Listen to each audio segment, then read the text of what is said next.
ఆ చెప్పులను ఉంటే వాళ్ళ పని ఒకవేళ ఆ చెప్పులను ఉంటే పని ముందు చూపించాడు. ఆ తర్వాత పక్కనే ఉన్న వాళ్ళు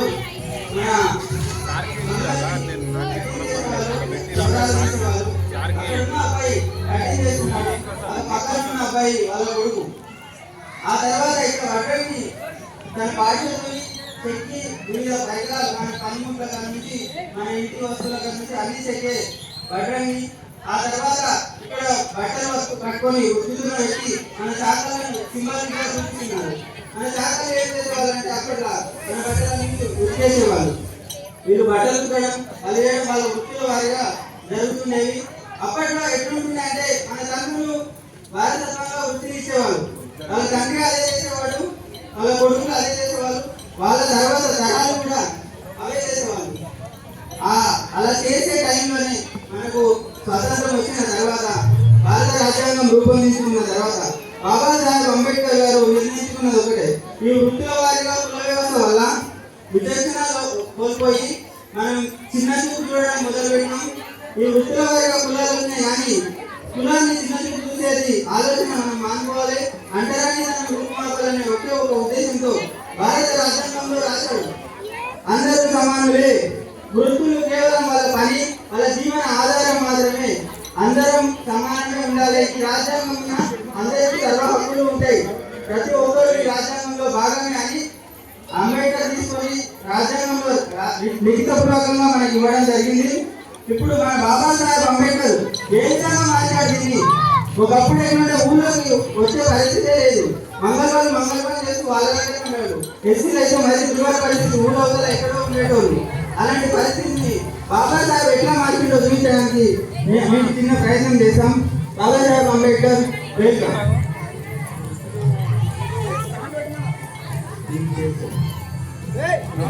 బాబాసాహెబ్ అంబేద్కర్ అక్కడికి వెళ్ళి ఆయన రాసిన దాని ప్రకారంగా వాళ్ళ పిల్లలు తండ్రితో పనిచేస్తుంటే వాళ్ళ పని చేసే పనిముట్లను అక్కడ పడేసి ఆ పిల్లలను అందరినీ తీసుకొని వాళ్ళని ఏం చేస్తున్నాడో చూడండి. ఆ పిల్లలైతే తీసుకొని వెళ్తున్నాడు, ఎక్కడికి తీసుకెళ్తున్నాడో మనకైతే తెలియదు. తీసుకెళ్ళి ఏం చేస్తాడో మనం చూడాల్సిందిగా వేచి ఉండాల్సిందిగా కోరుతున్నాం. ఇంకొంచెం ఆలోపు మనం ఈ కుల వ్యవస్థ గురించి మాట్లాడుకుందాం.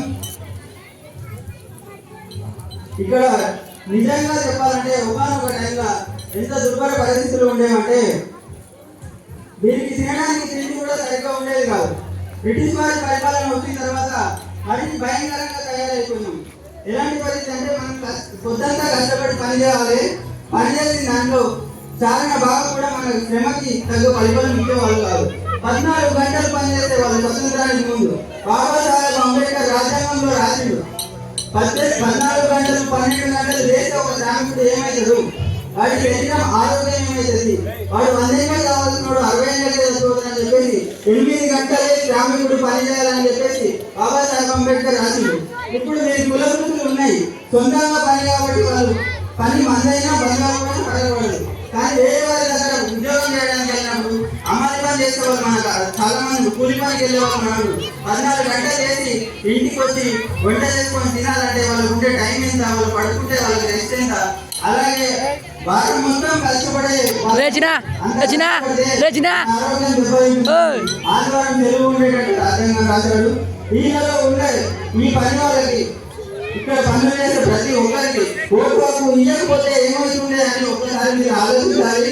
ఆ ఆలోచన కూడా ఎలా ఆలోచించాలో ఒకవేళ ఓటు హక్కు కానీ చదువుకున్న వాళ్ళకే ఉంటే అప్పుడు పరిస్థితి ఏమైంది, ఓన్లీ రాజకీయ నాయకులు చదువుకున్న వాళ్ళకి బెనిఫిట్ చేసేవారు. ఇలా ఉన్న కార్మికులకు, చేనేత కార్మికులకు కావచ్చు, పట్టణాలకు కావచ్చు, కులాల వ్యవస్థ మొత్తంకి చదువు అనేది లేదు. ఓన్లీ అప్పట్లో బ్రాహ్మణులు మాత్రమే చదివేవాళ్ళు. ఇంకా అది కాంట్రవర్సీ లేదు. ఇక అలా అయినప్పుడు అలాంటి సమయంలో ఓటు హక్కు అందరికి ఇస్తే కాబట్టి అందరికీ బెనిఫిట్ వచ్చేటట్టు చేశారు. బాబాసాహెబ్ అంబేద్కర్ చేసిన అద్భుతాన్ని చూడండి ఒక్కసారి. ఆ పిల్లలను తీసుకెళ్తుంటే ఎక్కడికి తీసుకెళ్తున్నాడో మనకు అర్థం కాలేదు. వాళ్ళందరినీ తీసుకొని స్కూల్ యూనిఫామ్ వేసి వాళ్ళకు బ్యాగులు ఇచ్చి చదువుకోవడానికి బుక్కులు ఇచ్చి బాబాసాహెబ్ అంబేద్కర్ వాళ్ళని విద్యార్థులను చేస్తున్నారు. వాళ్ళని వాళ్ళ తల్లిదండ్రులుగా కష్టపడి కాకుండా చదువుకుని ప్రయోజనాలు అవ్వాలంటే ఒకే ఒక కారణంలో ఆయన విద్యార్థులను చేసి